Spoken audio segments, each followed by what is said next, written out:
ವಕಾಲತ್ ಹಾಕೋದ್ರಿಂದ ಅವರು ರಾಜಕೀಯವಾಗಿ ಅಷ್ಟೊಂದು ಎತ್ತರಕ್ಕೆ ಬೆಳೆದಿದ್ರು ಕೂಡ ಮುಖ್ಯಮಂತ್ರಿಯಾಗಿ ಸಚಿವರಾಗಿ ಕೇಂದ್ರದ ಸಚಿವರಾಗಿ ಪ್ರಾಮಾಣಿಕತೆ ಉಳಿಸಿಕೊಂಡಿರೋದಿದೆಯಲ್ಲ, ಅದು ಬಹಳ ದೊಡ್ಡ ಸಾಧನೆ ಅಂತಕ್ಕಂಥ ಮಾತುಗಳನ್ನು ಈ ಸಂದರ್ಭದಲ್ಲಿ ಹೇಳಲಿಕ್ಕೆ ಬಯಸ್ತಾ ಇದ್ದೀನಿ. ಪ್ರಾಮಾಣಿಕತೆ ಇದೆಯಲ್ಲ, ಇವತ್ತಿನ ರಾಜಕೀಯದಲ್ಲಿ ಭಾಳ ಕಷ್ಟ ಹುಡುಕಬೇಕಾಗ್ತದೆ. ನೀವು ಒಂದು ರೀತಿಯಲ್ಲಿ ನಮಗಿಂತ ಹಳೆ ತಲೆಮಾರಿನವರು ಅಂತ ಅನಿಸುತ್ತೆ. ನಿಮ್ಮ ತಲೆಮಾರಿನವರೆಲ್ಲ ಪ್ರಾಮಾಣಿಕವಾಗಿ ರಾಜಕಾರಣ ಮಾಡ್ತಾ ಇದ್ರು. ಸೊ ಏನೇ ಇರಲಿ, ಅವರು ಆ ಕಷ್ಟದ ಜೀವನವನ್ನು ನೋಡಿರೋದ್ರಿಂದಲೇ ಅವಿದ್ಯಾವಂತರಾದ ಆದರೆ ಈ ಸಮಾಜದಲ್ಲಿ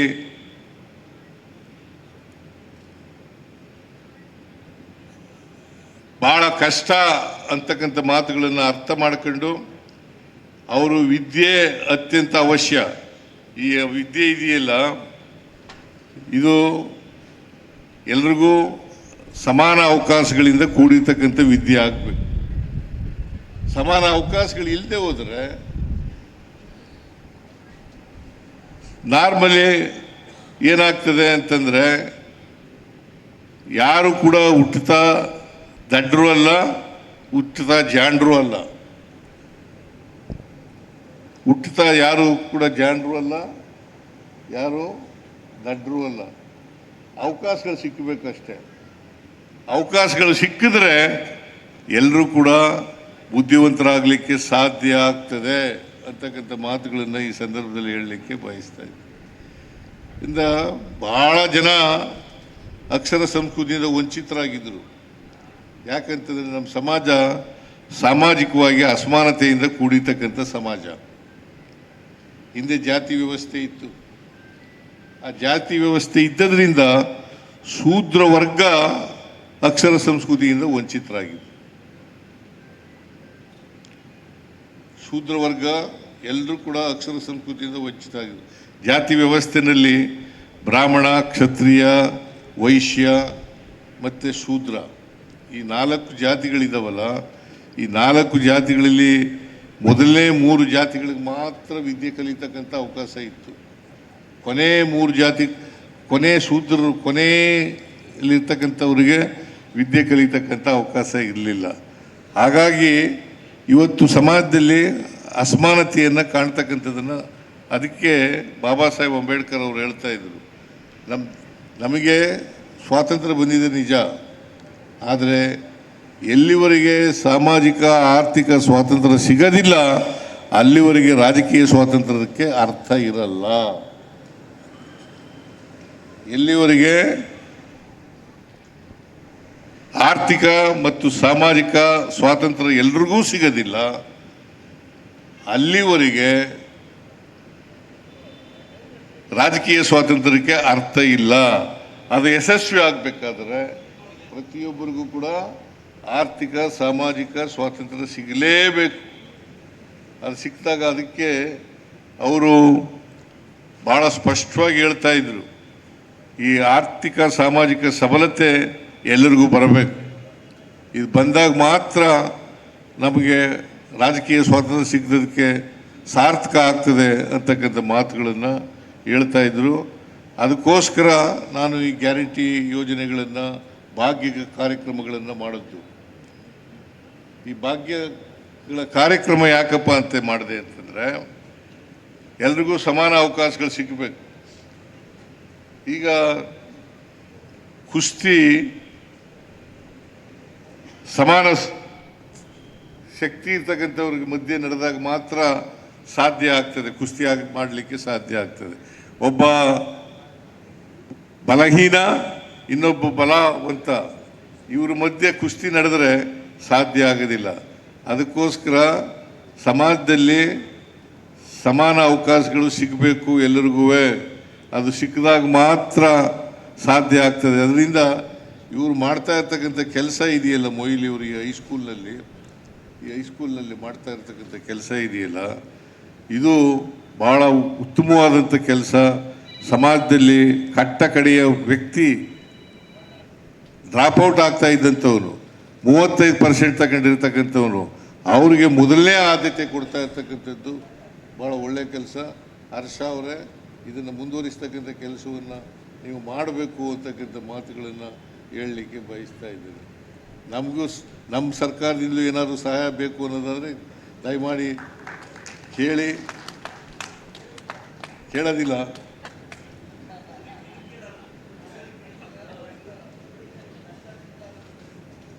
ಕೇಳೋದಿಲ್ಲ ಅಂತ ಮಾನ್ಯ ಮೊಯ್ಲಿ ಅವರು ಹೇಳ್ತಾ ಇದ್ದಾರೆ. ಅವ್ರಿಗೆ ಸೆಲ್ಫ್ ಕಾನ್ಫಿಡೆನ್ಸ್ ಇದೆ, ನಾವೇ ನಡೆಸ್ತೀವಿ ಅಂತಕ್ಕಂಥ ಇದೆ, ಸೆಲ್ಫ್ ಕಾನ್ಫಿಡೆನ್ಸ್ ಇರ್ತಕ್ಕಂಥದ್ರಿಂದ ಅವರು ಆ ರೀತಿ ಹೇಳ್ತಾ ಇದ್ದಾರೆ. ಅದರಿಂದ ಈ ಸಂಸ್ಥೆ ಇನ್ನಷ್ಟು ಎತ್ತರಕ್ಕೆ ಬೆಳೀಲಿ ಅಂತಕ್ಕಂಥ ಆಶೆಯನ್ನು ಈ ಸಂದರ್ಭದಲ್ಲಿ ವ್ಯಕ್ತಪಡಿಸಲಿಕ್ಕೆ ಬಯಸ್ತಾ ಇದ್ದೇನೆ. ಈ ಶಾಲೆಯಲ್ಲಿ ಓದ್ತಕ್ಕಂಥವ್ರು ಉನ್ನತ ಪದವಿಗೆ ಹೋಗಲಿ, ಜೊತೆಗೆ ಸಮಾಜಮುಖಿಗಳಾಗಿ ಬೆಳೀಲಿ. ಸಮಾಜಮುಖಿ ಆಗ್ತಕ್ಕಂಥದ್ದು ಭಾಳ ಮುಖ್ಯ. ಇಲ್ಲದೆ ಹೋದರೆ ನಮ್ಮ ಶಿಕ್ಷಣ ಇದೆಯಲ್ಲ, ಇವತ್ತು ಅನೇಕ ಜನ ಶಿಕ್ಷಣ ಪಡೆದಿರ್ತಕ್ಕಂಥವರು ಕೂಡ ಕಂದಾಚಾರ ಮೌಢ್ಯಗಳಲ್ಲಿ ಬಲಿಯಾಗಿದ್ದಾರೆ ಅಂತಕ್ಕಂಥದ್ದನ್ನು ಕೂಡ ಇವತ್ತು ಅರ್ಥ ಮಾಡ್ಕೋಬೇಕಾಗ್ತದೆ. ಕಂದಾಚಾರ ಮೌಢ್ಯಗಳಲ್ಲಿ ಬಲಿಯಾಗಿದ್ದಾರೆ. ಅದಕ್ಕೋಸ್ಕರನೇ ಶಿಕ್ಷಣದಲ್ಲಿ ವೈಜ್ಞಾನಿಕತೆ ಮತ್ತು ವೈಚಾರಿಕತೆ ಇವೆರಡೂ ಕೂಡ ಬೆಳೀಬೇಕು. ವೈಚಾರಿಕತೆ ಇಲ್ಲದಂಥ ಅದಕ್ಕೆ ಬರೀ ಶಿಕ್ಷಣ ಆಮೇಲೆ ಪ್ರೌಢಶಾಲೆ ಅಂತಂದರೆ ಅದು ಶಾಲೆ ಅಲ್ಲ, ಅಷ್ಟೇ ಅಲ್ಲ, ಅದು ಜ್ಞಾನ ಮತ್ತು ವಿವೇಕ, ವೈಜ್ಞಾನಿಕತೆ ಮತ್ತು ವೈಚಾರಿಕತೆ ಇಂಥ ವಿದ್ಯೆಯನ್ನು ಕಲಿಸ್ತಕ್ಕಂಥದ್ದು ಭಾಳ ಮುಖ್ಯ. ಇಲ್ಲದೆ ಹೋದರೆ ನಾವು ಸಮಾಜಮುಖಿಯಾಗಿ ಬೆಳೀಲಿಕ್ಕೆ ಕಷ್ಟ ಆಗ್ತದೆ. ಇದನ್ನು ನಾವೆಲ್ಲರೂ ಕೂಡ ಅರ್ಥ ಮಾಡ್ಕೋಬೇಕು ಅಂತಕ್ಕಂಥದ್ದು. ಸಮಾಜದಲ್ಲಿರ್ತಕ್ಕಂಥ ಸಮಸ್ಯೆಗಳಿಗೆ ನಾವು ಸ್ಪಂದಿಸದೆ ಹೋದರೆ, ಸಮಾಜದ ಸಮಸ್ಯೆಗಳಿಗೆ ನಾವು ಸ್ಪಂದಿಸದೆ ಹೋದರೆ ಆ ವಿದ್ಯೆ ಬರೀ ಶಿಕ್ಷಣ ಪಡ್ಕೊಳ್ತೀವಿ ಅಷ್ಟೇ, ಓದೋದು ಬರೆಯೋದು ಕಲ್ತಿದ್ವಿ ಅಷ್ಟೇ. ಇಲ್ಲದೆ ಹೋದರೆ ಸಮಾಜದ ಸಮಸ್ಯೆಗಳಿದ್ದಾವಲ್ಲ, ಈ ಸಮಸ್ಯೆಗಳಿಗೆ ಸ್ಪಂದಿಸ್ತಕ್ಕಂಥ ವಿದ್ಯೆ ಕಲಿಸ್ತಕ್ಕಂಥದ್ದೇ ಇವತ್ತಿನ ಶಿಕ್ಷಣದ ಪ್ರಾಮುಖ್ಯತೆ ಅಂತಕ್ಕಂಥ ಮಾತುಗಳನ್ನು ಹೇಳಲಿಕ್ಕೆ ಬಯಸ್ತಾ ಇದ್ದೇನೆ.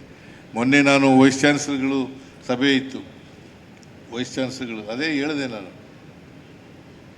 ಎಷ್ಟು ಜನ ಇವತ್ತು ಸ್ವಾತಂತ್ರ್ಯ ಬಂದಾಗ 12ರಿಂದ 15% ಇತ್ತು ಶಿಕ್ಷಣ ಸಾಕ್ಷರತೆ, 12ರಿಂದ 15%.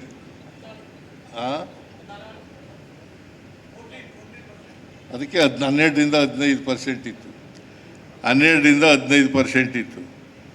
ಇವತ್ತು 74% ಬಂದಿದೆ. 74%, ಕೆಲವು ಕಡೆ 76% ಕೂಡ ಇದೆ.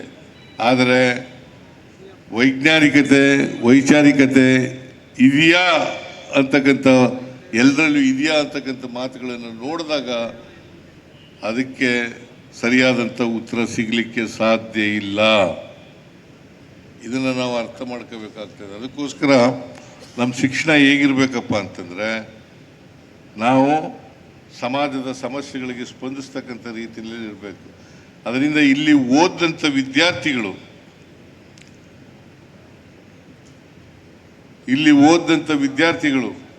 ಸಮಾಜಮುಖಿಯಾಗಿ ಬೆಳೀಲಿ ಅಂತಕ್ಕಂಥ ಆಶಯವನ್ನು ಈ ಸಂದರ್ಭದಲ್ಲಿ ವ್ಯಕ್ತ ಮಾಡಲಿಕ್ಕೆ ಬಯಸ್ತಾ ಇದ್ದೇನೆ. ಮೊಯ್ಲಿಯವರು ಪಾಪ ಅವರು ಚಿಕ್ಕ ವಯಸ್ಸಿನಲ್ಲಿ ಬಡತನ ನೋಡಿದ್ದರಿಂದ, ನಾನು ಬಡತನ ನೋಡಿದ್ದೆ. ಯಾಕೆಂತಂದರೆ ನಾನು ನಮ್ಮ ಮನೆಯಲ್ಲಿ ಅನ್ನನೂ ಮಾಡ್ತಿದ್ದೋ ಮುದ್ದೆನೂ ಮಾಡ್ತಿದ್ದೋ. ನಮ್ಮ ಮನೆಯಲ್ಲಿ ಅನೇಕ ಜನರಿಗೆ ನಮ್ಮ ಊರಿನಲ್ಲಿ ಕುಷ್ಕಿ ಜಮೀನಿತ್ತು, ಇಲ್ಲ ಕೂಲಿ ಕಾರ್ಮಿಕರಿದ್ದರು. ಕೂಲಿ ಕಾರ್ಮಿಕರು ಅಥವಾ ಕುಷ್ಕಿ ಜಮೀನಿದ್ದಂಥವರು ಪ್ರತಿದಿನ ಅನ್ನ ಮಾಡ್ತಿರ್ಲಿಲ್ಲ. ಪ್ರತಿದಿನ ಅನ್ನ ಮಾಡ್ತಿರ್ಲಿಲ್ಲ. ನಾವೆಲ್ಲ ರಾಗಿ ಮುದ್ದೆನೇ, ಜೋಳದ ಮುದ್ದೆನೇ ತಿಂತಿದ್ದದು. ಜೋಳದ ಮುದ್ದೆ, ರಾಗಿ ಮುದ್ದೆ ತಿಂತಿದ್ದದು. ಅನ್ನ ಉಣ್ತಿದ್ದದು ಯಾವಾಗಪ್ಪ ಅಂತಂದ್ರೆ ಹಬ್ಬದ ದಿನಗಳಲ್ಲಿ ಅಥವಾ ನೆಂಟರು ಬಂದರೆ. ಅದಕ್ಕೆ ನಾನು ನಮ್ಮನೆ ಯಾರು ಅನ್ನ ಮಾಡ್ತಿರ್ಲಿಲ್ಲ, ಅವರು ಅವ್ರ ಮಕ್ಕಳಿಗೆ, ಸಣ್ಣ ಮಕ್ಕಳಿಗೆ ಕಾಯಿಲೆ ಬಂದರೆ, ಸಣ್ಣ ಸಣ್ಣ ಕಾಯಿಲೆಗಳು ಬಂದರೆ ಒಂದು ತುತ್ತು ಅನ್ನಕ್ಕೂ ಕೂಡ ಬಂದು ಮನೆ ಹತ್ರ ಬಂದು ನಿಂತ್ಕೊಳ್ಳೋರು. ನಾನು ಅದನ್ನು ಕಣ್ಣಾರೆ ನೋಡಿದ್ದೆ. ಅದಕ್ಕೋಸ್ಕರ ಯಾರು ಕೂಡ ಇನ್ನೊಬ್ಬರು ಮನೆ ಬಾಗಿಲಿಗೆ ಹೋಗಿ ಅನ್ನಕ್ಕೋಸ್ಕರ ಕಾಯ್ಕಬಾರದು, ಒಂದು ತುತ್ತು ಅನ್ನಕ್ಕೋಸ್ಕರ ಅನ್ನಭಾಗ್ಯ ಕಾರ್ಯಕ್ರಮವನ್ನು ಜಾರಿಗೆ ತಗೊಂಡ್ಬಂದದ್ದು. ಇದನ್ನು ನಾವು ಅರ್ಥ ಮಾಡ್ಕೋಬೇಕಾಗ್ತದೆ. ಬಹಳ ಕಷ್ಟ ಇತ್ತು. ಈಗ ಅನ್ನಭಾಗ್ಯ ಕಾರ್ಯಕ್ರಮ ಜಾರಿಗೆ ಬಂದ ಮೇಲೆ ಎಲ್ಲರ ಮನೆಯಲ್ಲೂ ಕೂಡ ಅನ್ನ ಉಣ್ತಕ್ಕಂಥ ಕೆಲಸ ಆಗ್ತಾ ಇದೆ. ಸೊ ಹಾಗಾಗಿ ಈ ಬಡತನ ಇದೆಯಲ್ಲ ಭಾಳ ಕಷ್ಟದ ಕೆಲಸ. ಅದಕ್ಕೋಸ್ಕರನೇ ಈ ದೇಶದ ಸಂಪತ್ತು ಎಲ್ರಿಗೂ ಹಂಚಿಕೆ ಆಗಬೇಕು, ಅಧಿಕಾರ ಹಂಚಿಕೆ ಆಗಬೇಕು. ಇದಾಗೋವರೆಗೂ ಕೂಡ ನಮ್ಮ ಪ್ರಯತ್ನ ಮಾಡ್ತೇವೆ ಅಂತಕ್ಕಂಥ ಮಾತುಗಳನ್ನು ಈ ಸಂದರ್ಭದಲ್ಲಿ ಹೇಳಿ, ಮೊಯ್ಲಿಯವರು ಭಾಳ ಉತ್ತಮವಾದಂಥ ಕೆಲಸ ಮಾಡ್ತಾ ಇದ್ದಾರೆ. ಅದನ್ನು ಮುಂದುವರಿಸ್ತಕ್ಕಂಥ ಕೆಲಸವನ್ನು ಮಾಡಲಿ ಅಂತಕ್ಕಂಥದ್ದು. ಮತ್ತು ಮೊಯ್ಲಿಯವರಿಗೆ ಶತಾಯುಷು ಆಳಿಗೆ ನೀವು ಹಾಗೇ ಆಯ್ತೀರಿ, ನೀವು ಬೇಡ ಅಂದರೂ ಹಾಗೇ ಆಯ್ತೀರಿ. ಈಗಾಗಲೇ 86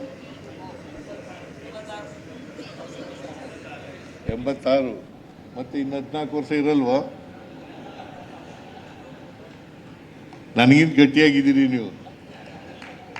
ನಾನು 79ನೇ ವರ್ಷ, ನನಗಿಂತ ಗಟ್ಟಿಯಾಗಿದ್ದೀರಿ ನೀವು. ಅದರಿಂದ ಶತಾಯುಷಿಗಳಾಗಿ ಅಂತಕ್ಕಂಥದ್ದು, ಅವರ ಮಾರ್ಗದರ್ಶನ ಯುವಕರಿಗೆ ದೊರಕಲಿ ಅಂತಕ್ಕಂಥ ಮಾತುಗಳನ್ನು ಹೇಳಿ ನನ್ನ ಮಾತುಗಳನ್ನು ಮುಗಿಸ್ತೇನೆ. ನಿಮ್ಮೆಲ್ಲರಿಗೂ ನಮಸ್ಕಾರ. ಜೈ.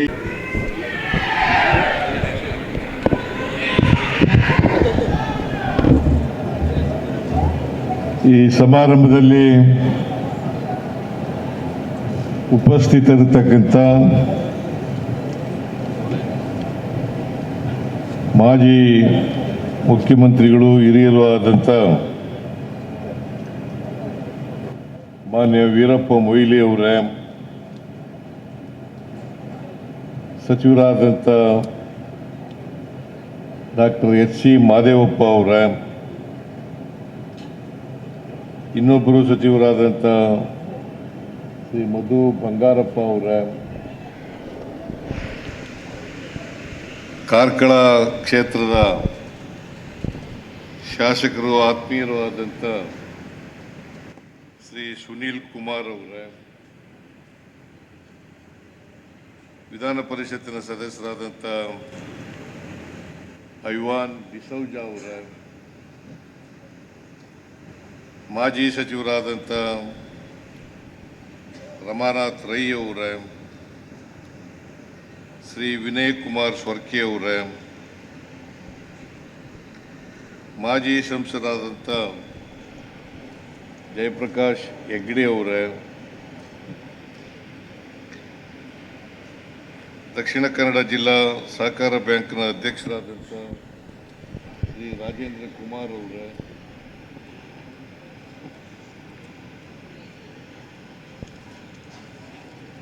ಮಂಗಳೂರು ವಿದ್ಯುತ್ ಪ್ರಸರಣ ನಿಗಮದ ಅಧ್ಯಕ್ಷರಾದಂಥ ಹರೀಶ್ ಕುಮಾರ್ ಅವರೇ, ಕರಾವಳಿ ಅಭಿವೃದ್ಧಿ ಪ್ರಾಧಿಕಾರದ ಅಧ್ಯಕ್ಷರಾದಂಥ ಶ್ರೀ ಗಫೂರ್ ಅವರೇ, ಪರಿಸರ ಪ್ರವಾಸೋದ್ಯಮ ಅಭಿವೃದ್ಧಿ ನಿಗಮದ ಅಧ್ಯಕ್ಷರಾದಂಥ ಶ್ರೀಮತಿ ಪಿಂಟೋ ಅವರೇ,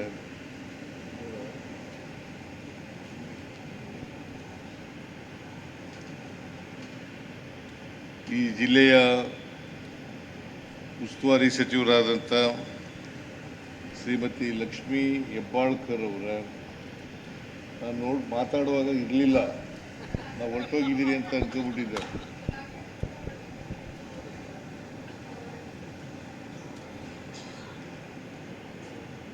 ಮಾಜಿ ಶಾಸಕರಾದಂಥ ಶ್ರೀ ಗೋಪಾಲ್ ಪೂಜಾರಿ ಅವರೇ,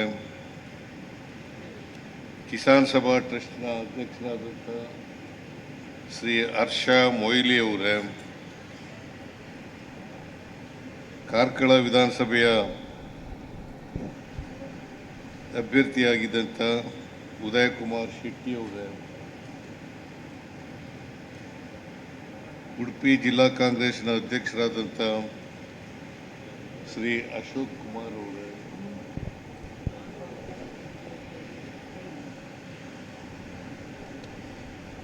ನಾರಾಯಣ ಗುರು ಅಭಿವೃದ್ಧಿ ನಿಗಮದ ಅಧ್ಯಕ್ಷರಾದಂಥ ಮಂಜುನಾಥ್ ಭಂಡಾರಿ ಅವರೇ, ಮಂಜುನಾಥ್ ಪೂಜಾರಿ ಅವರೇ, ಇಲ್ಲೂ ಅವರು ಇಲ್ಲ, ವೇದಿಕೆ ಮೇಲಿರ್ತಕ್ಕಂಥ ಎಲ್ಲ ಆತ್ಮೀಯ ಕಾಂಗ್ರೆಸ್ಸಿನ ಮುಖಂಡರುಗಳೇ, ಇಲ್ಲಿ ನೆರೆದಿರ್ತಕ್ಕಂಥ ಎಲ್ಲ ಅಣ್ಣ ತಮ್ಮಂದಿರ, ಅಕ್ಕ ತಂಗಿಯರ, ಯುವಕ ಮಿತ್ರರ, ಮಾಧ್ಯಮದ ಗೆಳೆಯರೇ, ಈ ಕಾರ್ಯಕ್ರಮಕ್ಕೆ ಬರಲೇಬೇಕು ಅಂತೇಳಿ ಮಾನ್ಯ ವೀರಪ್ಪ ಮೊಯ್ಲಿಯವರು ನನಗೆ ಸೂಚಿಸಿದರು. ನಾನೇ ಸಮಯ ಕೊಟ್ಟಿರಲಿಲ್ಲ ಅವರಿಗೆ. ಅವರು ಕಳೆದ ತಿಂಗಳನ್ನೇ ಮಾಡಬೇಕು ಅಂತ ಅಭಿಪ್ರಾಯ ಹೊಂದಿದ್ರು. ಆದರೆ ನನಗೆ ಕಳೆದ ತಿಂಗಳು ಸಮಯದ ಅಭಾವದಿಂದ ಒಪ್ಕೊಳ್ಳೋಕ್ಕಾಗಲಿಲ್ಲ. ಹಾಗಾಗಲಿ ಈ ಕಾರ್ಯಕ್ರಮ ಇವತ್ತು ಒಪ್ಕೊಂಡು ಬಂದಿದ್ದೇನೆ. ಭಾಳ ದಿನಗಳ ನಂತರ ಕಾರ್ಕಳ ಕ್ಷೇತ್ರಕ್ಕೆ ಬಂದಿರತಕ್ಕಂಥದ್ದು. ಸುನೀಲ್ ಕುಮಾರ್ ಹೇಳಿದ್ರು, ಮೊದಲನೇ ಬಾರಿಗೆ ಬರ್ತಾ ಇದ್ದೀರಿ ಅಂತ. ಅದೇ ಈ ಬಾರಿ ಮುಖ್ಯಮಂತ್ರಿ ಆದಮೇಲೆ ಉಡುಪಿಗೆ ಬಂದಿದ್ದೆ ನಾನು.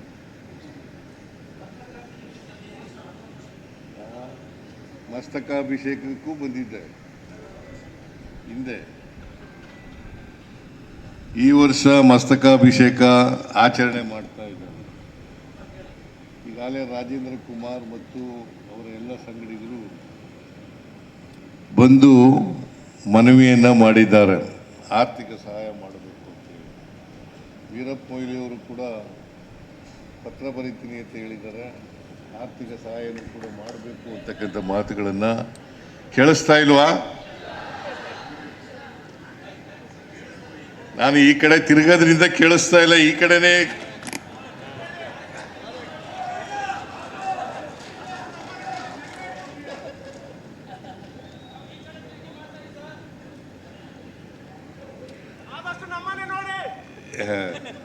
ಪರವಾಗಿಲ್ಲ. ಈಗ ಮೊಯ್ಲಿಯವರು ಕೂಡ ಆರ್ಥಿಕ ಸಹಾಯವನ್ನು ಮಾಡಬೇಕು ಮಸ್ತಕಾಭಿಷೇಕಕ್ಕೆ ಅಂತ ಹೇಳಿ ಪತ್ರ ಬರೀತೀವಿ ಅಂತ ಹೇಳಿದ್ದಾರೆ. ಬಾಯಿ ಮಾತಿನಲ್ಲೂ ಕೂಡ ಹೇಳಿದ್ದಾರೆ. ನಾನು ಈ ಮಸ್ತಕಾಭಿಷೇಕ ಏನು ನಡೀತಾ ಇದೆ 12 ವರ್ಷಕ್ಕೊಮ್ಮೆ,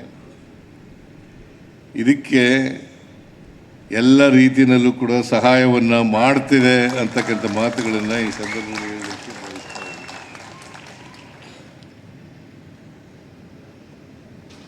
ಮೊಯ್ಲಿಯವರಿಗೆ ದೊಡ್ಡ ಅಭಿನಂದನೆಗಳನ್ನು ಸಲ್ಲಿಸಬೇಕು.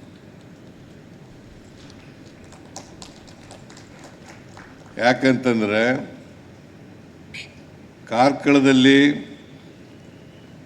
ಕಿಸಾನ್ ಸಭಾವನ್ನು ಪ್ರಾರಂಭ ಮಾಡಿ ನಂತರ ಇಲ್ಲೊಂದು ಪ್ರೌಢಶಾಲೆಯನ್ನು ಕೂಡ ಪ್ರಾರಂಭ ಮಾಡಿ ಆ ಪ್ರೌಢಶಾಲೆಯಲ್ಲಿ ನಿರ್ಗತಿಕ ಮಕ್ಕಳು,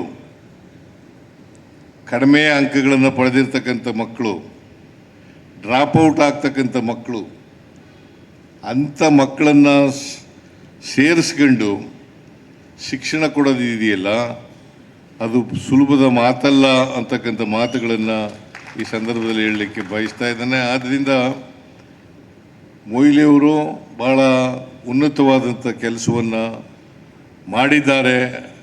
ಅವರಿಗೆ ಸರ್ಕಾರದ ವತಿಯಿಂದ ಅಭಿನಂದನೆಗಳನ್ನು ಸಲ್ಲಿಸಲಿಕ್ಕೆ ಬಯಸ್ತಾ ಇದ್ದೇನೆ.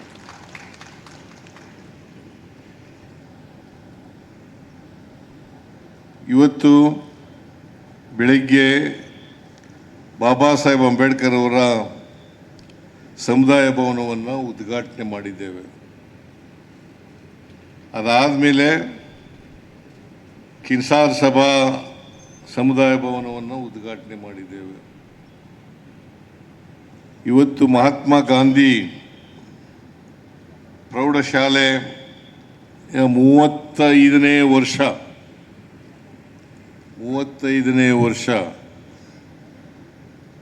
ಆ ವರ್ಷದ ಸಮಾರಂಭವನ್ನು ಕೂಡ ಹಮ್ಮಿಕೊಂಡಿದ್ದೀವಿ.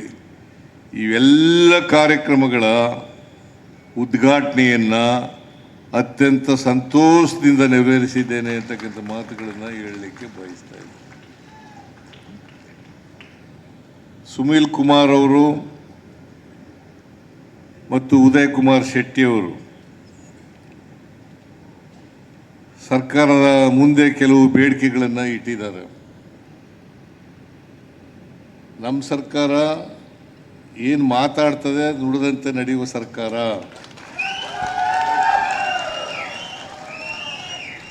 ಆದ್ದರಿಂದ ನೀವು ಹೇಳಿರ್ತಕ್ಕಂಥ ಮನವಿಗಳಿದಾವಲ್ಲ, ಬೇಡಿಕೆಗಳಿದಾವಲ್ಲ, ಆ ಬೇಡಿಕೆಗಳನ್ನು ಎಲ್ಲ ಒಂದೇ ಸಾರಿ ಮಾಡೋಕ್ಕಾಗಲ್ಲ.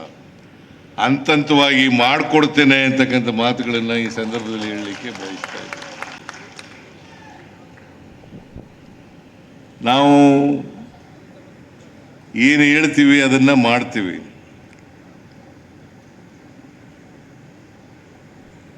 ನಾನು 2ನೇ ಸಾರಿ ಮುಖ್ಯಮಂತ್ರಿ ಆಗಿದ್ದೇನೆ. ಮೊದಲನೇ ಸಾರಿ 2019ರಿಂದ 13ರಿಂದ 18ವರೆಗೆ ಮುಖ್ಯಮಂತ್ರಿ ಆಗಿದ್ದೆ. ಆಗ 165 ಭರವಸೆಗಳನ್ನು ಕೊಟ್ಟಿದ್ದು. ಆ 165 ಭರವಸೆಗಳಲ್ಲಿ 158 ಭರವಸೆಗಳನ್ನು ಈಡೇರಿಸಿದ್ದೇವೆ ಅಂತಕ್ಕಂಥ ಮಾತನ್ನು ತಮಗೆ ಜ್ಞಾಪಿಸಲಿಕ್ಕೆ ಬಯಸ್ತಾ ಇದ್ದೇನೆ. 2023ರ ವಿಧಾನಸಭಾ ಚುನಾವಣೆಯಲ್ಲಿ 590 ಭರವಸೆಗಳನ್ನು ಕೊಟ್ಟಿದ್ದು. ಆ 590 ಭರವಸೆಗಳಲ್ಲಿ 243 ಭರವಸೆಗಳನ್ನು ಈಡೇರಿಸಿದ್ದೇವೆ. ನಾವು ಅಧಿಕಾರಕ್ಕೆ ಬಂದು 2 ವರ್ಷ 9 ತಿಂಗಳಾಗಿದೆ. 2 ವರ್ಷ 9 ತಿಂಗಳಲ್ಲಿ 243 ಭರವಸೆಗಳನ್ನು ಈಡೇರಿಸಿದ್ದೇವೆ. ಅದರ ಜೊತೆಗೆ 5 ಗ್ಯಾರಂಟಿ ಯೋಜನೆಗಳನ್ನು ಕೂಡ ಜಾರಿಗೆ ಕೊಟ್ಟಿದ್ದೇವೆ. ಈ 5 ಗ್ಯಾರಂಟಿ ಯೋಜನೆಗಳಿಗೆ ಸುಮಾರು ಪ್ರತಿ ವರ್ಷ 52,000 ಕೋಟಿ ರೂಪಾಯಿಗಳಿಗೂ ಕೂಡ ಹೆಚ್ಚಾಗ್ತದೆ. 52,000 ಕೋಟಿ ರೂಪಾಯಿಗಳಿಗೂ ಕೂಡ ಹೆಚ್ಚಾಗ್ತದೆ. ಇದು ಜಾತ್ಯತೀತವಾಗಿ, ಧರ್ಮಾತೀತವಾಗಿ ಎಲ್ಲ ಜಾತಿಯ ಬಡವರಿಗೆ, ಎಲ್ಲ ಜಾತಿಯ ಧರ್ಮದ ಬಡವರಿಗೆ, ಯಾರ್ಯಾರು ಅರ್ಹರಿದ್ದಾರೆ ಅವರೆಲ್ಲರಿಗೂ ಕೂಡ ಈ ಸವಲತ್ತನ್ನು ಕೊಡ್ತೇವೆ. ಶಕ್ತಿ ಯೋಜನೆ, ಅದರಲ್ಲಿ ಜಾತಿ ಇಲ್ಲ, ಧರ್ಮ ಇಲ್ಲ, ವರ್ಗ ಇಲ್ಲ. ಎಲ್ಲರೂ ಕೂಡ ಸರ್ಕಾರಿ ಬಸ್ಗಳಲ್ಲಿ ಫ್ರೀಯಾಗಿ ಪ್ರಯಾಣ ಮಾಡಬಹುದು.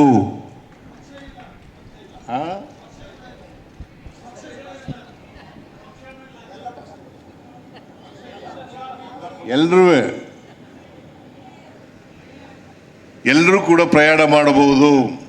ಇದು ಒಂದು. ಎರಡನೇದು ಗೃಹಲಕ್ಷ್ಮಿ. ಲಕ್ಷ್ಮಿ ಇಲ್ಲೇ ಕೂದಿದ್ದಾಳೆ, ಮಹಿಳಾ ಮತ್ತು ಮಕ್ಕಳ ಕಲ್ಯಾಣ ಇಲಾಖೆ. 1,24,00,000 ಮಹಿಳೆಯರಿಗೆ ಪ್ರತಿ ತಿಂಗಳು, ಮನೆ ಯಜಮಾನಿಯರಿಗೆ 2 ತಿಂಗಳ ಪ್ರತಿ ತಿಂಗಳಿಗೆ 2,000 ರೂಪಾಯಿಯನ್ನು ಕೊಡ್ತಾ ಇದ್ದೇವೆ.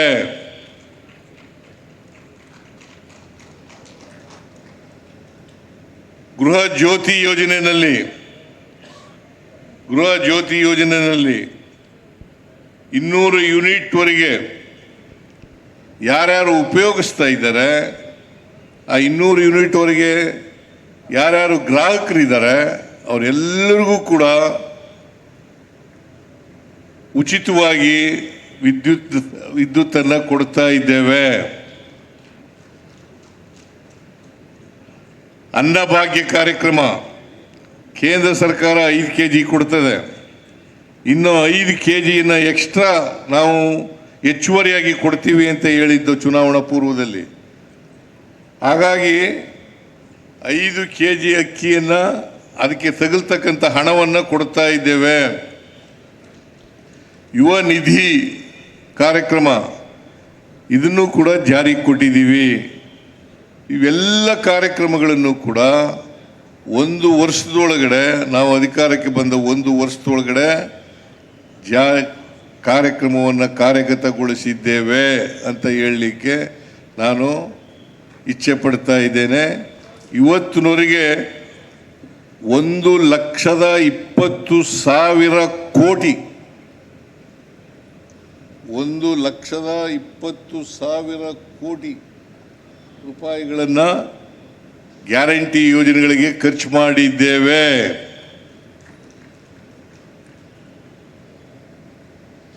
ಇದು ಒಂದು ಭಾಗ. ಬಹಳ ಜನ ಗ್ಯಾರಂಟಿ ಯೋಜನೆಗಳಿಗೆ ಹಣ ಖರ್ಚು ಮಾಡಿ ಅಭಿವೃದ್ಧಿ ಕೆಲಸಗಳಿಗೆ ದುಡ್ಡಿಲ್ಲ ಅಂತ ಹೇಳ್ತಾ ಇದ್ರು. ನಾವು ಗ್ಯಾರಂಟಿ ಯೋಜನೆಗಳನ್ನು ಕೂಡ ಕಾರ್ಯಗತಗೊಳಿಸಿದ್ದೀವಿ. ಮತ್ತೆ ಅಭಿವೃದ್ಧಿ ಕೆಲಸಗಳನ್ನು ಕೂಡ ಮಾಡ್ತಾ ಇದ್ದೇವೆ ಅಂತಕ್ಕಂಥ ಮಾತುಗಳನ್ನು ಈ ಸಂದರ್ಭದಲ್ಲಿ ಹೇಳಲಿಕ್ಕೆ ಬಯಸ್ತಾ ಇದ್ದೇನೆ. ವೀರಪ್ಪ ಮೊಯ್ಲಿಯವರು ಬಹಳ ಕಷ್ಟದ ಜೀವನವನ್ನು ಪ್ರಾರಂಭದಲ್ಲಿ ಮಾಡಿದ್ದಾರೆ ಅಂತಕ್ಕಂಥ ಮಾತುಗಳನ್ನು ಹೇಳಿದ್ರು. ನಾವು ನಿಮಗಿಂತ ಬೆಟರು. ನಾನು ವಿದ್ಯಾರ್ಥಿಯಾಗಿದ್ದಾಗ ನಮ್ಮ ಮನೆಯಲ್ಲಿ ಒಂದು 25-30 ಎಕರೆ ಜಮೀನಿತ್ತು. ಅದರಲ್ಲಿ ತರಿ ಜಮೀನು ಇತ್ತು, ನೀರಾವರಿ ಜಮೀನು ಇತ್ತು, ಕುಷ್ಕಿ ಜಮೀನು ಇತ್ತು. ಆದ್ದರಿಂದ ನಾನು ಆರ್ಥಿಕ ದೃಷ್ಟಿಯಿಂದ ನಿಮಗಿಂತ ಉತ್ತಮ ಆದರೂ ಕೂಡ 25-30 ಎಕರೆ, 20-25 ಎಕರೆಯಲ್ಲಿ ಏನೇನು ಬೆಳಿಲಿಕ್ಕಾಗಲ್ಲ. ಆದರೂ ಕಷ್ಟ. ನಾನು ನಮ್ಮ ಮನೆಯಲ್ಲಿ ನಾನೇ ಮೊದಲನೇ ಗ್ರ್ಯಾಜುಯೇಟು. ನಮ್ಮ ಮನೆಯಲ್ಲಿ ಮೊದಲನೇ ಗ್ರ್ಯಾಜುಯೇಟ್ ನಾನು.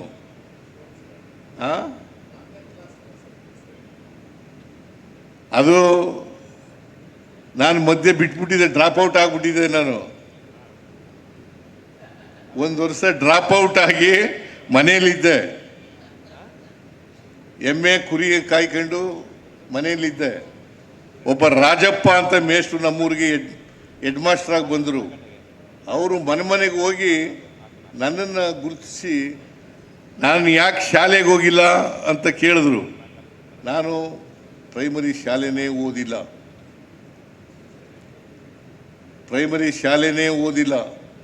ನೇರವಾಗಿ ಮಾಧ್ಯಮ ಶಾಲೆಗೆ ಸೇರ್ಕೊಂಡೆ 5ನೇ ತರಗತಿಗೆ. ಅಲ್ಲಿವರೆಗೆ ನಾನು ವಿದ್ಯೆ ಕಲಿತಕ್ಕಂಥದ್ದನ್ನು ನಮಗೆ ವೀರ ಮಕ್ಕಳು ಕುಣಿತ ಕಲಿಸ್ತಾ ಇದ್ರು ಮೇಷ್ಟ್ರು, ಅವರು ಕಲಿಸ್ಕೊಟ್ಟಿದ್ರು. ಸೊ ಅದರಿಂದ ನಾನು ಕೂಡ ಭಾಳ ಕಷ್ಟದಲ್ಲಿ ಬಂದಿರತಕ್ಕಂಥದ್ದು. ಆದರೆ ವೀರಪ್ಪ ಮೊಯ್ಲಿಯವರಷ್ಟು ಕಷ್ಟಪಟ್ಟಿರಲಿಲ್ಲ ಅಂತಕ್ಕಂಥ ಮಾತುಗಳನ್ನು ಹೇಳಲಿಕ್ಕೆ ಭಾಳ ಸಂತೋಷ.